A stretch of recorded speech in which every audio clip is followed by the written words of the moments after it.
Bore da, dyma'r oedfa ar gyfer Mai y 9fed. Neu ddechrau gyda gair o ras. O Dduw, derbyn ein diolch am yr oedfa hon, a diolch am y cread rwy ti wedi baratoi ar ein cyfer. Cynorthwya ni yn ystod y myfyrdod heddiw i ddeall yn well sut i barchu'n gilydd a pharchu'r byd o'n cwmpas. Bydd yn bresennol yn ein hoedfa i'n haddysgu. Amen. Mae cytun wedi gofyn i ni fel gweinidogion ystyried neilltu o un sul fel Sul Hinsawdd. Heddiw felly dwi am edrych ar y byd yma a greu Duw ac ystyried yn dyletswydd ni tuag at gynnal ein deiar. Y mae datgan bod Duw yn greawdwr yn cyfeirio nid yn unig at ei waith yn y dechreuad, yn dwyn y byd ar bydysawd i fod, ond hefyd at ei waith yn y presennol. Y mae creu ac ailgreu bywyd yn ei holl ffurfiau a'i wahanol rywogaethau yn weithgarwch parhaus. Dwi'n dechrau gyda darlleniad o Salm 8, yr 8fed salm. O arglwydd ein brenin, mae dy enw di mor fawr drwy'r byd i gyd. Mae dy ysblander yn gorchuddio'r nefoedd yn gyfan. Gyda lleisiau plant bach a babanod, rwyt yn dangos dy nerth yn wyneb dy elynion, i roi diwedd ar y gelyn sy'n hoffi dial. Wrth edrych allan i'r gofod a gweld gwaith dy fysedd, y lleiad a'r ser a osodais yn ei lle. Beth ydy pobl i ti boeni amdanyn nhw? Pam cymryd sylw o un person dynol? Rwyt wedi ei wneud ond ychydig is na'r bodau nefol, ac wedi ei goroni ag ysblander a mawredd. Rwyt wedi ei wneud yn feistr ar waith dy ddwylo, a gosod popeth dan ei awdurdod, defaid ac ychen o bob math, a hyd yn oed yr anifeiliaid gwylltion, yr adar sy'n hedfan, y pysgod sy'n y môr, a phopeth arall sy'n teithio ar geryn tymoroedd. O arglwydd ein brenin, mae dy enw di mor fawr drwy'r byd i gyd. A dwi'n troi i Genesis, i ddechrau'r Beibl, i'r bennod gyntaf, ac yn dyfynnu fel testun. Yn y dechreuad creodd Duw y nefoedd a'r ddaear. Gwelodd Duw y cwbl a wnaeth, ac yr oedd yn dda iawn. A wedi neidio fyna o adnod 1 i adnod 31 ar ail gymal. Yn hanes creadigaeth y byd, yn ôl llyfr Genesis, diweddglo pob diwrnod yw a gwelodd Duw fod hyn yn dda.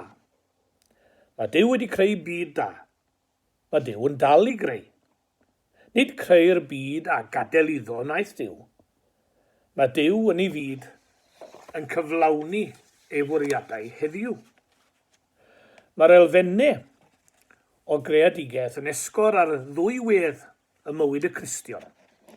Yr elfen o blygu mewn addoliad ac o dorchu llewis mewn gwaith. O gydnabod hyn, gaeth dyn ei alw i gydweithio a'r creuwr i ofalu a gwarchod y byd. Mae dyn ar hyd yr oesoedd wedi osgoi hyn ac wedi tra'r glwyddiaethu, a thrwy hynny wedi difetha, rheibio a gwneud annibendod di ben draw. Ydy, mae'r newid yn hinsawdd y byd yn creu problemau ar draws ein byd, ac mae gennym ni gyd gyfrifoldeb i wynebu.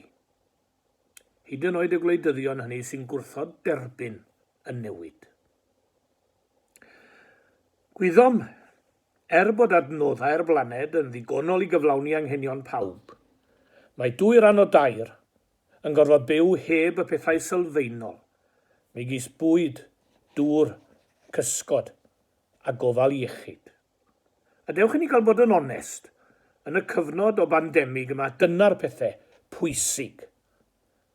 Os nad ych chi wedi sylweddoli hynny, a mae yna ofn bod yna lawer heb, mae gyda chi broblem. Gyda chyflogau yn mynd yn llai, mae'r rhai yn cael ei gwthio'n ddyfnach i dlodi. A ydy'r ddealltwriaeth bresennol o ddatblygiad a grewyd gan wledydd y gorllewin yn dal yn ddilys.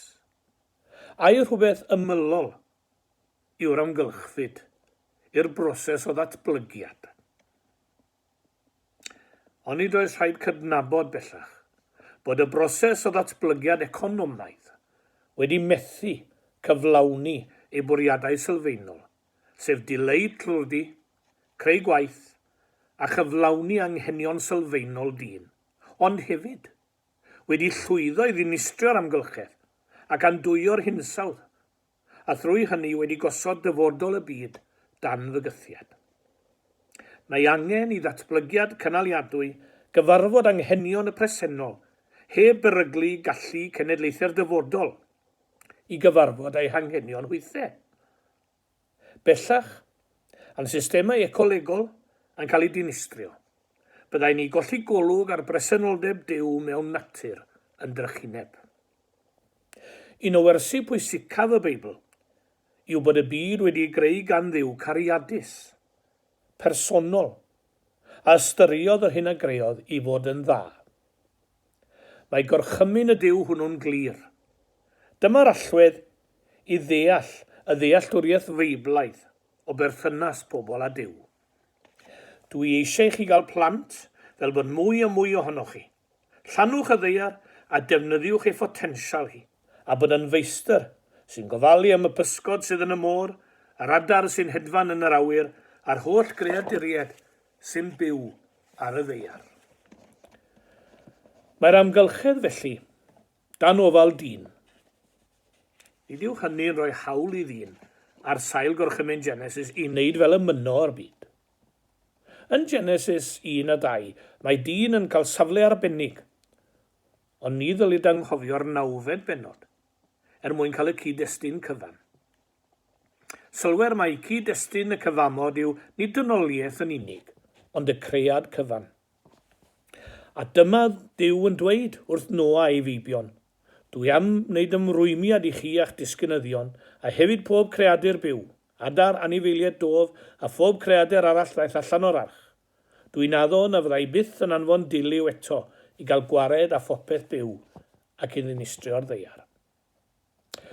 Ffocws pennod cyntaf Genesis yw dyn, a ffocws y 9fed bennod yw'r cread cyfan, a rhaid cofio'n cyfrifoldeb am fywyd yn aill a'r llall. Mae'n ddiddorol fel mae pobl yn credu fod meddwl yn wyrdd ac ystyried ein hamgylchfyd yn rhywbeth newydd, yn rhywbeth diweddar. Roedd Duw wedi gosod canllawiau ni o'r cychwyn cyntaf, cyfrifoldeb i warchod y ddeiar a byd natur. Ydy'n ni'n parchu gorchymyn Duw? Gweitha concern a chariad Duw tuag atom, mynnu mynd yn groes yma dyn. Dyw dyn ddim yn barod i chwarae ran fel stiward cyfrifol. Dyw e ddim yn barod i gydweithio â Duw i gadw trefn ar y ddeiar. Erbyn hyn, mae yna dermau newydd am y glanastra mae dyn wedi greu. Dyma rai o'r termau newydd. Glaw asid. Cydadwaith o'r lleithder a'r swlffwr deuocsid sy'n dod o losgi glo, olew a nwy, a hwn yn ei dro'n disgyn gyda'r glaw ar awyr. Clorofluorogarbonau, cemegau o waith dyn sy'n cael ei defnyddio mewn sawl cynnyrch modern, enghraifft cemegau i oeri rhewgelloedd. Effaith tŷ gwydyr. Y broses o gynhesu'r ddeiar oherwydd bod mwy o rai nwyon neu gilydd. Mae'r nwyon hyn yn union fel gwydyr y tŷ gwydyr, yn cadw'r gwres rhag fynd allan. Rhai o'r nwyon hyn ydy carbon dioxide a nwy mithen. Mae gwyddonwyr yn darogan y bydd y cynhesu byd eang wedi gwneud niwed mawr i'r byd ymhen llai na 100 mlynedd. Beth fydd y dyfodol tybed? Lefel y môr yn codi a thirwedd isel yn cael ei foddi. Rhannau o'r byd yn troi'n grasturoedd, yn grastur.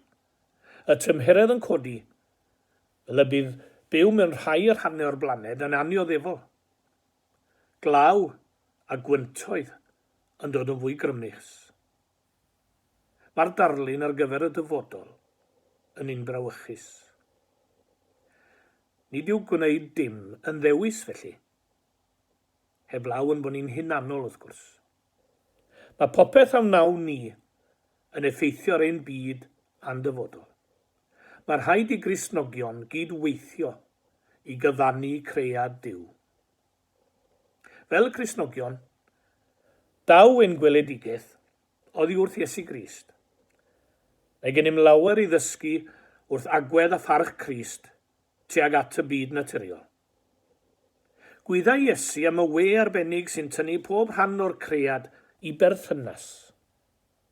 Nid rhyfedd iddo rybuddio'r disgyblion rhag trachwant, a rhag y perygl sydd yn y galon a reolir gan gyfoeth a grym. Yn bersonol dwi'n teimlo bod hynny wedi cynyddu'n aruthrol a drail popeth arall. Mae pobl wedi cael eu twyllo i feddwl mai dyna sy'n iawn. Hyd yn ddiweddar, bydd llawer o'n eglwysi yn araf i ymateb i argyfwng amgylcheddol. Mae angen argyhoeddi pobl fod y parch a'r concern a'i gwreiddiau yn ddwfn yn atgyddiad yr ysgrythyr. Mae'r trachwant am elw wedi bwrw gwreiddiau yn ein diwylliant, ond mae hyn yn milwrio yn erbyn efengyl Iesu Grist. Gwelir hyn mewn gweithredoedd o greulondeb at gyddyn, creadur a chreadigaeth. Gwelir ef hefyd mewn gweithredoedd o ddifaterwch, gwastraff a diogi, a ni gyd wedi gweld lluniau echrydus o'r gwastraff i ni'n greu yn y byd yma. A mae lot o hynny'n dod o ddiogi wrth gwrs. Ymddiriedodd Duw ei greadigaeth ryfeddol i ni, ac mae'n cyfrifoldeb yn arswydus o fawr. Ie, dwi wedi sôn yn ddiweddar am y genhedlaeth mae gen ei hawliau, ond beth am mae gen i gyfrifoldeb?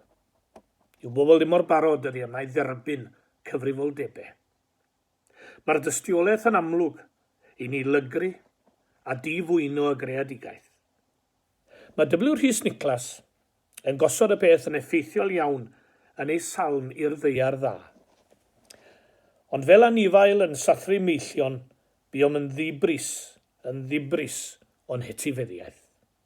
Buom yn chwythu gwenwyn i'r entrych, llygru'r dyfroedd, a'r heibio'r fforestydd glaw, asideiddio'r llynoedd, a rhoi ein carthion i'r nentydd rhedegog ac i'r môr aflonydd, a rhoi had marwolaeth yn chwaraeler plant. Geiriau cryf iawn, ond geiriau erbyn hyn sy'n dod yn hynod o agos at y gwir. Felly, mae wedi dod yn amser i ni gymeryd sylw, ac i Gristnogion yn arbennig, mae yna gyfrifoldeb mwy. Mae gwir angen i ni ddeffro a chydnabod beth sydd wedi digwydd, ac sydd yn dal i ddigwydd, ac i sylweddoli mae dyma un o bynciau moesol mwyaf ein canrif. Hyd yn ddiweddar, dydw i, mwy na'r mwyafrif ohono chwythau, mae'n siŵr, heb ystyried yr amgylchedd a pholisiau o warchodaeth yn ddyrus iawn. Falle ei bod yn bryd i ni ystyried a newid yn ffordd. Mae Duw wedi ymddiried yno ni.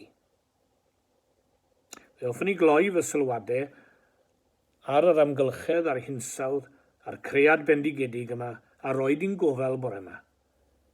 Gydag adnod o efengyl lyc, adnod sydd yn ein atgoffa o'n dyletswydd. Meddai Iesu Grist, disgwylir llawer gan sawl a dderbyniodd lawer, ac ofynnir llawer mwy yn ôl gan yr un y mae llawer wedi ymddiried iddo. Cofiwch y geiriau yna, mwyn ei enw. Amen. Gawn ni wrthyn gyda gweddi. O Dduw ein creawdwr, diolchwn i ti am ddwy'n trefn o anrefn, a goleini o dywyllwch. Ac am i ti'n gwneud ninnau ar dy lun a ddelw dy hun, a gwneud y byd yn llawn cyfoeth ac amrywiaeth ar ein cyfer.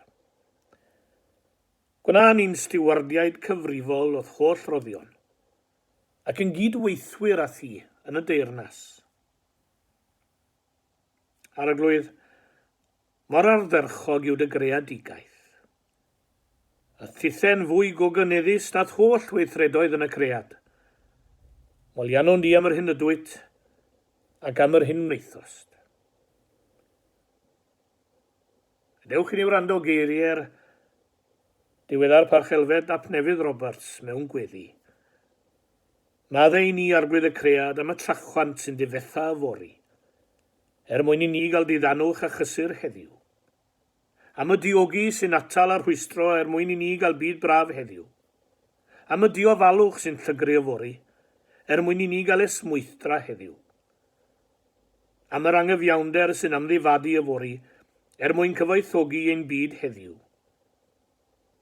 Am y ffolineb sy'n anghofio y fori, a byw yn unig, mwyn heddiw a'i bleserau. Arglwydd, heddiw, y fori ac yn dra gywydd, heria ni yn awr i newid ein hagwedd, a byw heddiw, gan baratoi ar gyfer y fori. Trwy dy fab Iesu Grist ein harglwydd a'n gwaredwr. Amen. Y Sul nesaf fe fydd cwrdd plant am 10 y bore, sylwch nid hanner awr wedi 10, ar Zoom am 10 bore dy Sul nesaf. Cadwch yn ddiogel i gyd.